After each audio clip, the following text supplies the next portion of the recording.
ഉമർ റളിയല്ലാഹു അൻഹു ആലോചിച്ചു, ഇങ്ങനെ പാടാൻ പറ്റുമോ? യാ ഇബ്നു റവാഹ, ഓ അബ്ദുല്ലാഹി ഇബ്നു റവാഹ, ബൈന യദൈ റസൂലില്ലാഹി സ്വല്ലല്ലാഹു അലൈഹി വസല്ലം, അല്ലാഹുവിന്റെ റസൂൽ സ്വല്ലല്ലാഹു അലൈഹി വസല്ലം മുമ്പിൽ മാത്രമല്ല, വഫി ഹറമില്ല, അല്ലാഹുവിന്റെ ഹറമിലുമാണ്. എന്നിട്ട് ഇങ്ങനെ പാട്ട് പാടുക. നബി സല്ലല്ലാഹു അലൈഹി വസല്ലം പറഞ്ഞു, ഖല്ലി യാ ഉമർ, ഖല്ലി അൻഹു യാ ഉമർ, വിട്ടേക്ക് ഉമറേ, റവാഹ പാടട്ടെ, അബ്ദുല്ലാഹി ഇബ്നു റവാഹ പാടട്ടെ.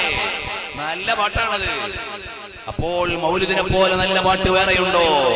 ഉരിദൽ ഹബീബു സയ്യിദുൽ മുതഅബ്ബിദു വന്നൂറു മിൻ വജനാതിഹി യതവഖദു.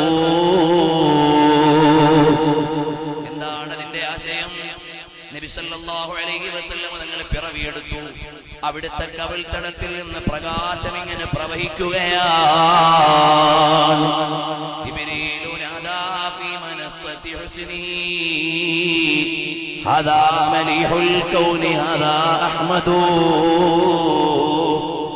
ജിബ്രീൽ അലൈഹിസ്സലാം അണിഞ്ഞൊരുങ്ങിയതിന്റെ പാരമ്യതയിൽ നിന്നുകൊണ്ട് വിളിച്ചു പറയുകയാണ്, ഇത് പ്രപഞ്ചത്തിന്റെ മുഴുവനും സൗന്ദര്യഭാവമാണ്, ഇത് മുത്തുനബിയാണ് സല്ലല്ലാഹു അലൈഹി വസല്ലം തങ്ങളാണ്.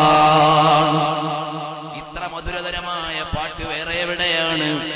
ഇത്ര മധുരതരമായ ഗാനം വേറെ ഏതാണ്? ഇത്ര മനോഹരമായ ബൈത്തുകൾ വേറെ ഏതാണ്? അബ്ദുല്ലാഹി റവാഹ തങ്ങൾ പാടുകയാണ്, ഖല്ലൂബനിൽ കുഫാരി അൻ സബീലിഹി. മുത്തുനബി സല്ലല്ലാഹു അലൈഹി വസല്ലം തങ്ങളുടെ മുന്നേറ്റത്തിന്റെ ഗാഥ പാടുകയാണ്.